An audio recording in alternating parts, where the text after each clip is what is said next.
제가 처음 유학을 준비하면서 들었던 그 이민자의 삶에 대한 이야기가 있습니다. 그 이민자들의 한국에 대한 그 시간이 바로 한국 땅에서 떠날 때 그 시간에 머물러 있다는 것입니다. 그때는 그 이야기가 실감이 나지 않았는데 저도 이제 미국에서 한 15년을 살다 보니까 그것이 실감이 나기 시작했습니다. 물론 매일 인터넷에서 우리 한국의 소식을 접하지만 우리 생활하면서 피부로 그것을 느끼지 않기 때문에 여전히 저의 의식 속에 그 15년 전의 한국의 이미지가 그대로 머물러 있습니다. 미국에서의 그 15년이라는 시간을 이렇게 돌아보면 정말 길게 느껴지거든요. 그런데 사실 반면에 한국의 어떤 이미지를 생각해 보면 너무 쉽게도 그 15년 전에 한국으로 돌아갑니다.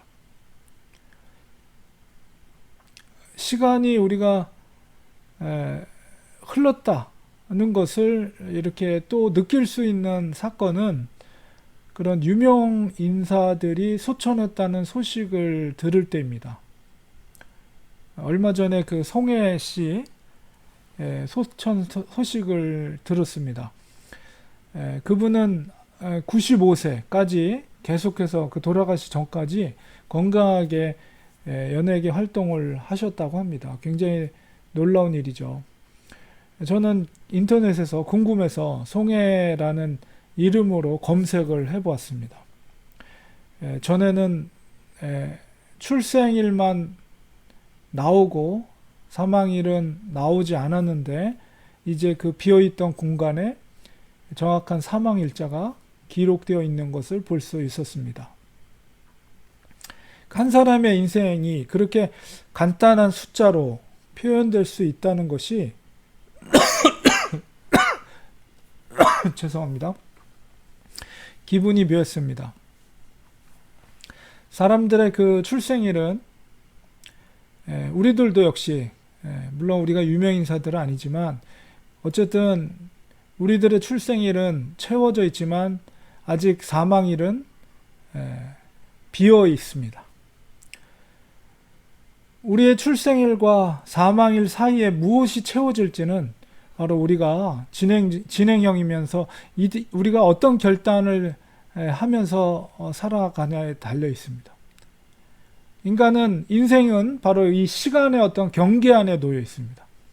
그러나 우리가 무엇을 믿느냐에 따라서 그 경계를 뛰어넘는 영원한 시간, 영원한 생명을 우리가 주어진다는 것이죠.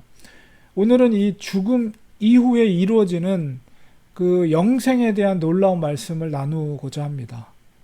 특히 예수님의 그 재림의 때를 묵상하면서 우리가 이 땅에서 행할 사명이 무엇인가 이런 것을 되새기는 시간을 가지려고 합니다. 예수님의 그 공생의 대부분은 갈릴리 지역에서 사역을 하였습니다. 하지만 마지막 그 사명을 위해서 예수님은 예루살렘 성으로 입성하였습니다. 그 마지막 사명은 바로 십자가에서 희생 당하심입니다. 오늘 본문은 예수님께서 예루살렘을 입성하셨다가 나오신 후에 감람산에서 제자들과 나눈 대화입니다. 뒤에 있는 그 그림이 바로 이쪽 그림이 보면 감람산 쪽에서 예루살렘 저 너머에 황금성이 보이죠? 황금사원. 바로 예루살렘 성전 쪽을 바라보는 그런 그림 이미지인데요. 바로 예수님 말을 이런 위치에서 아마 제자들과 감람산에서 대화를 나눈, 그리고 이 감람산은 바로 예수님의 재림할 장소입니다. 성경은 분명히 말하고 있어요. 감람산, 내가 본 그대로 너희들이 볼 곳이다. 다시 오시는 것. 바로 그 감람산에서 재림하실 것을 예수님 말씀하셨는데요. 이 감람산에서 제자들과 대화를 나누는데 3절에 보니까 예수께서 감람산 위에 앉으셨을 때 제자들이 조용히 와서 우리에게 말해주세요. 이르소서. 어느 때 이런 일이 있겠고 또 주님의 이름하심, 이 재림이죠. 세상 끝에는 무슨 징조가 있겠습니까? 이렇게 제자들이 물었습니다. 그래서 예수님께서 이때 이제 이어서 말씀하시죠. 그 헤롯 성전, 예수께서 성전에서 나와서 이 성전을 향해서 보면서 내가 진실로 너에게 이르노니 돌 하나도 돌 위에 남지 않겠다. 이 얘기를 하셨을 때 제자들이 심각한 표정으로 이제 이 질문을 던진 거거든요. 그러니까 왜 그러냐 하면 이 성전이라는 것, 지금은 남아있지 않죠. 헤롯 성전의 한쪽 벽면만 한 450m 정도 남아있는데요. 헤롯 성전은 수르바벨의 성전을 확장해서, 성전하면 이제 솔로몬 성전이 첫 번째고, 그 다음에 이제 바벨론 포로로 잡혀가면서 무너졌잖아요. 솔로몬의 성전이. 그리고 나서 귀환한 수르바벨에 의해서 이제 성전이 재건이 됐단 말이에요. 근데 그 성전이 나중에 또 중간기 가운데 또 부서져 허물어져요. 근데 그거를 이제 다시 이제 헤롯 대왕이 수르바벨의 성전을 다시 재건 중축하면서 더 확장하는 리모델링 작업을 하게 됩니다. 근데 그 작업을 하면서 이제 그게 이제 BC 19년경에 착공을 헤롯 대왕에 대해서 대왕이 시작을 했어요. 그리고 헤롯 대왕이 죽은 다음에도 공사는 계속되었고, 이 최종적으로 이 헤롯 성전이 완성된 시기가 언제냐면 헤롯 대왕의 증손자가 바로 아그리파 2세입니다. 그때 완성이 됐어요. 그러니까 그때가 AD 63년경입니다. 그러니까 예수님 당시에도 성전 공사는 계속 어느 부분에서는 계속 진행 중이었다는 것을 우리가 알 수가 있죠. 이 헤롯 성전은 이 솔로몬 성전만큼은 화려하지는 않았지만 헤롯 대왕은 이 성전 건축에 큰 공을 들였고, 또 그것으로 인해서 유대 백성들은 기뻐했습니다. 왜냐하면 이 성전이라는 것은 유대인들에게 있어서 신앙 공동체의 아주 핵심적인 장소가 바로 성전이었기 때문에, 물론 이 헤롯이 그렇게 공을 들여서 이 성전을 건축했던 것은 어떤 종교적인 목적이 아니라 정치적인 목적이었습니다. 왜냐하면은 이 헤롯 대왕은 유대인이 아니었거든요. 그러니까 아람 출신의 왕이었기 때문에 혈통적으로 유대인이 아닌데 유대인의 왕으로서 그 지역을 다스렸기 때문에 뭔가 유대인들에게 뭔가 지지를 받을, 정치적으로 뭔가 그들로부터 인정을 받고 인기를 얻을 수 있는 방법이 뭔가, 이런 것들을 고민하면서 굉장히 정치적인 왕이 헤롯 대왕이었거든요. 그래서 로마 사람들에게도 그런 지지를 받기를 원해서 로마인들에게 필요한 어떤 건축물들을 건축했고, 유대인들에게서는 가장 중요한 것이 성전이었기 때문에 이 성전을 증축하면서 건축한 것입니다. 제자들도 유대인들이었기 때문에 그 성전을 보면서 내심 뿌듯함이 있었을 것입니다. 그런데 예수님께서는 오늘 대화 속에서 그 앞서서 그 성전을 향해서 돌 하나도 돌 위에 남지 않고 다 무너질 것이라고 예언을 하고 있는 거예요. 예수님이 이 당시면서 AD 한 33년경이잖아요. 33년경. 제자들의 입장에서는 그 말씀에 대해서 의아했죠. 왜 그런 일이 생겨야 하는지, 그리고 언제 그런 일이 일어날지가 궁금했던 거예요. 그래서 이제 오늘 그 대화가 시작된 거죠. 예수님의 그 의중은 무엇입니까? 이 말씀의 의중은 진정한 하나님의 나라는 눈에 보이는 건물이 아니라는 거예요. 예수님의 예언대로 헤롯 성전은 이것이 63년경에 완공이 됐는데, 그로부터 약 7년 후에, 7년 만에, 완공된 지 7년 만에 그 성전이 다시 다 무너져 버립니다. 로마 디도 장군에 의해서 예루살렘은 다 불살라지고, 이게 이제 불살라지면서 이 성전에 있던 금이라든가 아니면 돌 사이에 있던 금들이 사이사이에 녹아서 흘러내리면서 이 돌 사이에 끼게 되니까 이 군인들이 그 금을 채취하기, 그걸 녹아낸 금을 찾기 위해서 돌 하나하나를 다 무너뜨려 버렸어요. 그러니까 예수님의 그 예언대로 돌 하나도 돌 위에 남지 않고 완전히 회파돼 버린 거예요. 성전으로 이렇게 시작된 대화는 결국 세상의 종말과 또 그 징조로 이어지게 됩니다. 마태는 23장, 오늘 23장과 또 24장, 마태복음 23장, 24장 이 두 장에 걸쳐서 이 종말의 때 징조와 또 예수님의 종말의 비유를 기록하고 있어요. 너무나도 우리가 잘 알고 있는 달란트 비유도 바로 여기에 기록되어 있는 비유입니다. 달란트 비유는 사실상 우리가 주일학교 때부터 어떤 재능, 달란트에 대한 우리가 말을 많이 했지만은 사실상 그거는 종말에 대한 비유입니다. 그렇게 봐야지 정확하게 읽는 거예요. 달란트 비유는. 오늘 본문 속에 나타난 그 종말의 징조를 살펴보면 다음과 같습니다. 4절에서 우리가 8절에 이렇게 보면 주님께서 4절에서 경고하는 것은 너희가 사람의 미혹을 받지 않도록 주의하라. 이렇게 먼저 언급하고 있습니다. 그 이유는 이제 5절부터 보면 많은 사람이 예수님의 이름으로 와서 내가 그리스도라 해서 많은 사람을 미혹하게 될 것이라는 거예요. 그렇기 때문에 미혹받지 않도록 주의하라. 주님이 그렇게 말씀하셨어요.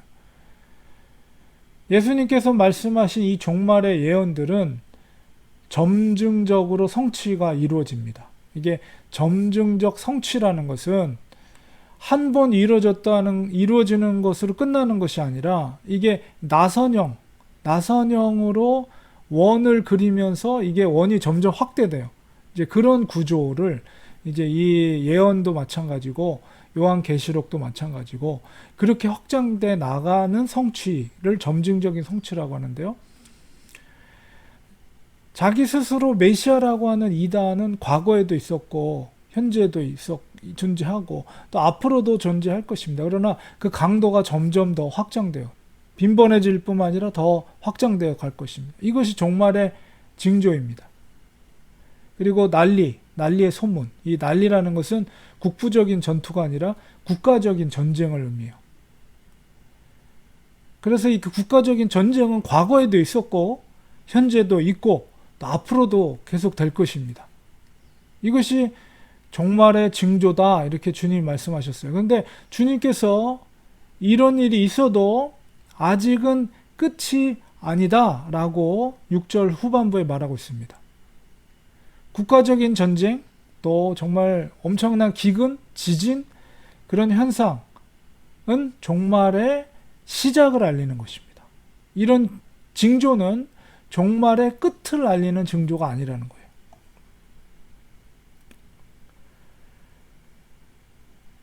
이어지는 말씀 속에서 그것들이 종말의 끝의 징조는 아니지만 종말은 이미 시작된 것을 나타냅니다. 성경에서 말하는 이 종말이라는 개념은 일정 정도의 기간을 말하는 거예요. 기간이라는 것은 종말을 기간으로 볼 때 시작되는 시점이 있고 또 진행되는 과정의 시점이 있고 그 종말의 끝나는 시점이 분명히 이렇게 구분될 수가 있죠. 그래서 종말이 시작되는 시점은 거짓 그리스도의 등장, 그리고 전쟁, 기근, 지진 이런 것들입니다. 그리고 종말이 그렇게 시작이 돼서 종말이 진행되는 과정, 중간 단계 시점에서는 어떤 일들이 일어나느냐라고 했을 때 그것은 바로 그리스도인들의 환란이 시작되고 엄청난 환란이 이루어지게 된다는 거예요. 심지어 순교를 당하고 예수 믿는 그 믿음 때문에 모든 민족에게 미움을 받는다. 9절 후반부에 그렇게 표현되어 있습니다. 여러분, 기독교가 왠지 우리 한국교회도 그렇고 미국도 그렇고 막 지탄을 받고 미움을 받아요.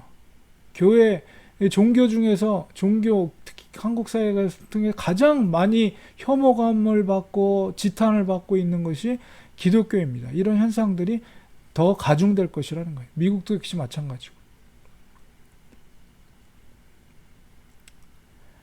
10절에 보면 10절에 많은 사람이 그때는 그런 상황이 극에 달할 때 많은 사람이 실족하게 된다. 이게 실족된다는 의미는 유혹에 넘어진다는 의미이고 여기서 서로 잡아준다. 잡는다는 거예요. 이거는 배신한다. 넘겨준다, 그런 의미입니다. 그러니까 그때가 되면 핍박을 견디지 못하고 배교를 하거나 타협을 하게 된다는 거예요. 아예 신앙을 포기하게 된다는 거예요. 그리고 서로 미워하고, 10절 후반부에 거짓 선지자, 거짓 목사들이 많이 일어나 많은 사람을 미혹하게 할 것이다. 이 상황은 어떤 시기에 벌어지는 거냐면 종말의 초기 단계에서 말기 단계로 넘어가는 그 시기에 일어나는 일들이에요. 종말의 끝으로 갈수록 12절에 불법이 더욱 증가되고, 불법을 행하는 것을 그냥 밥 먹듯이 행한다는 거예요. 뭐를 위해? 자기의 유익을 위해, 자기의 욕망을 위해서라든, 뭐 지식이 낮은 사람이나 지식이 높은 사람이나 가진 자나 없는 자나 이 불법이 성하고 불법을 행하는 것을 밥 먹듯이 하게 된다. 그리고 많은 사람이 사랑이 식어져요. 옆에서 죽어가는데도 쳐다보지도 않아요. 옆에서 살려달라고 하는데도 누구 하나 도와주려고 하지 않아요. 뭐 이런 일들이 더 극에 달하게 된다는 거예요.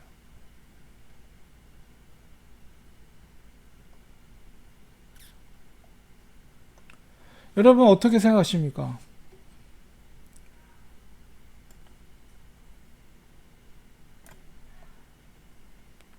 지금은 과연 우리 어느 단계일까요? 정확한 포인트는 우리가 알 수는 없으나 분명한 것은 우리는 종말의 시기 안에 살고 있다는 것입니다. 그렇다면 이런 일들은 점중적으로 더욱해서 가중될 것이, 이런 현상들이 더 가중될 것이라는 거죠. 그것을 우리는 성경의 가르침을 통해서 알 수가 있어요. 예수님께서는 징조를 보고 지혜롭게 행할 것을 우리에게 경고하고 계신 것입니다.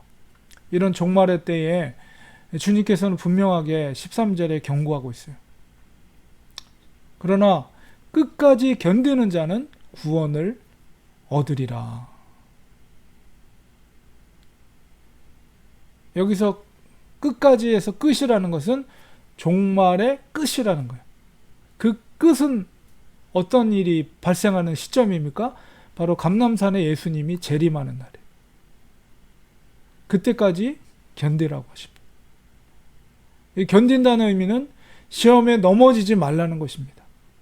거짓 가르침에 미혹되지 말라는 거예요. 큰 핍박 가운데서도 신앙에 타협을 하지 말라는 것입니다. 사람들이 다 미워하여도 그 믿음에서 떠나지 말라는 것이죠. 이것이 바로 종말의 때에 마지막까지 견디는 것입니다. 그렇다면 주님께서 말씀하신 그 종말의 끝의 징조는 무엇입니까? 14절에 분명하게 말씀하십니다. 이 천국 복음이 모든 민족에게 증언되기 위하여 온 세상에 전파되리니 그제야 끝이 오리라. 끝이라는 것은 종말의 끝을 말하는 거예요.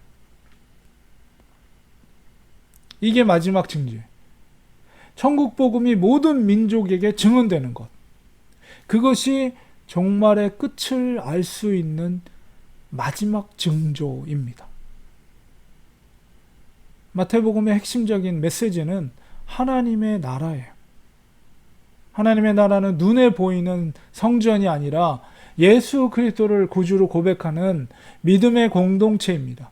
온 세상의 모든 민족 가운데 복음이 전파되어 택한 하나님의 백성들이 마지막 그 한 사람이 돌아올 때 이 땅에서의 그리스도인의 사명이 완성이 되는 것입니다.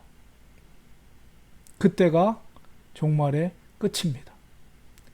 이것을 우리가 역으로 생각한다면 우리가 아직 이 땅에 살아있다는 것은 바로 돌아야 될 그 마지막 하나님의 한 백성이 아직 존재하기 때문인 것입니다. 종말의 때를 우리는 살고 있다는 확신을 우리는 가져야 합니다. 그렇다고 해서 우리가 시한부 종말론자들처럼 그런 신앙의 태도를 가지라는 건 아니에요. 마지막 그 종말의 시기를 사는 그리스도인들을 위해서 주님께서 여러 가지 비유를 통해 말씀하셨어요. 대표적인 것이 달란트 비유입니다. 달란트 비유는 그 달란트 비유의 핵심적인 메시지는 종말의 때에 주를 위해 충성된 자는 더욱 풍성한, 주님이 다시 오셨을 때 더욱 풍성한 은혜를 얻게 될 것이다. 그러나 반대로 주를 위해 게으른 자는 있는 것조차도 빼앗길 것이다. 그 빼앗긴 결과가 무엇입니까? 바깥에 나가 쫓김 당해서 바깥에서 일을 갈미 있을 것이다. 구원의 문제, 심각한 문제죠. 이 게으름이라는 것은 정말 이거 심각한 문제예요. 구원과 연결된 거라는 것을 우리는 깨달아야 됩니다. 종말의 시기에 주님은 두 가지를 당부했습니다. 첫 번째, 하나는 끝까지 견디라는 것이고요. 두 번째는 온 세상에 복음이 전파되는 일입니다. 주님은 그 과업을 하나님의 백성들에게 맡기셨습니다. 그것은 교회 공동체의 사명입니다. 이 로컬의 모든 교회들은 이 선교적인 과업에 어떤 형태로든 헌신이 되어야 된다는 거예요. 그것이 교회의 본질입니다. 그 본질에 힘쓰는 교회일수록 하나님의 손길이 그 교회에 머무는 거예요. 그렇기 때문에 우리는 견디면서 복음을 전해야 됩니다. 결론을 맺겠습니다. 우리는 종말의 때에 살고 있습니다. 정말 조금도 의심할 수 없는 너무나도 명백한 많은 징조들이 그것을 말하고 있는 거예요. 주님의 재림이 언제인지 아무도 정확한 그날을 우리는 알 수 없습니다. 그날이 종말의 끝이 되는 날입니다. 그날은 도적같이 올 것입니다. 종말의 때를 성도들은 정말 깨어있는 신앙의 삶을 살아야 됩니다. 절대 게을러서는 안 됩니다. 큰 핍박에도 견딜 수 있는 믿음을 우리는 가져야 됩니다. 그리고 종말의 끝을 알리는 징조로서 복음이 온 세상 모든 민족에게 전달될 수 있도록 한 사람 한 사람, 싱글 퍼슨 한 사람 한 사람이 그 일에 힘써야 되는 거예요. 하나님은 렌추 아닌 교회를 주님의 피로 세우셨습니다. 하나님께서 우리를 이 교회에 보내주셨습니다. 종말의 때 거룩한 믿음의 공동체에 우리를 불러주셨습니다. 종말의 시기에 정말 힘써 함께 견딜 수 있는 믿음의 공동체를 우리에게 허락해 주셨어요. 큰 핍박이 밀려와도 우리가 함께 견디고 우리가 기도해야 됩니다. 이 공동체와 함께. 또한 주님은 우리 교회를 통해서 모든 민족 가운데 복음이 전해지는 일을 이루시기를 원하십니다. 목사로부터 모든 성도들, 주력 학생들까지 이 복음을 전하는 일, 우리 힘써야 돼요. 우리의 맡겨진 그 사명에 충성된 청지기들이 되어야 합니다. 우리의 사망일은 아직 빈 공간으로 남아있어요. 그 숫자가 채워지기 전까지 주님은 우리를 통해서 일하시기를 원하십니다. 세상에서 추구해야 할 세속적인 즐거움보다도 주님을 위한 일을 위해서 더욱 간절히 우리는 힘써야 합니다. 달란트 비유에서 2달란트와 5달란트를 맡아서 그걸 충성스럽게 일함으로 배가시켰던 청지기처럼 우리들도 주님 다시 오실 때를 고대하면서 갑절의 은혜를 누릴 수 있는, 그래서 주님이 우리를 향해 잘했다 착하가 충성된 종아, 우리가 그렇게 모두 칭찬 들을 수 있도록 우리는 정말 충성된 청지기들이 되어야 됩니다. 우리는 시간 안에, 한정된 시간 안에 살고 있지만 바로 주님을 바라보며, 다시 오실 주님을 바라보면서 믿음으로 살아갈 때에 우리는 그 바운드를 넘어선 영원한 생명을 우리가 누리게 될 줄 믿습니다. 기도하겠습니다. 하나님 아버지, 우리가 이렇게 호흡하며 존재하는 분명한 이 땅에서 존재하는 목적이 있습니다. 그것은 바로 재림의 때를 준비하며 하나님의 백성을 통해 하나님께서 맡겨주신 모든 열방과 민족에게 복음이 증거되는 일을 위해 하나님이 우리를 사용하시기 위해서 지금 이 시간에도 우리를 생명을 주시고 호흡하게 하신 줄 믿습니다. 시간이 흐를수록 끊임없는 환난과 핍박은 더욱더 가중될 것입니다. 우리가 그리스도를 믿는 믿음 때문에 그런 일들이 계속해서 발생될 것입니다. 그러나 우리는 끝까지 견디게 하시고 우리 교회를 향해 우리 성도들 한 사 한 사람에게 맡겨주신 마지막에 종말의 징조로서 모든 민족에게 복음이 전파되는 일을 위해서 하나님이 우리를 통해서 그것이 이루어질 수 있도록 우리도 결단하여 2달란트, 5달란트 받았던 청지기들처럼 충성된, 게으르지 않고 충성된 하나님의 사람들 되게 하여 주시옵소서. 예수님의 이름으로 기도리옵나이다. 아멘.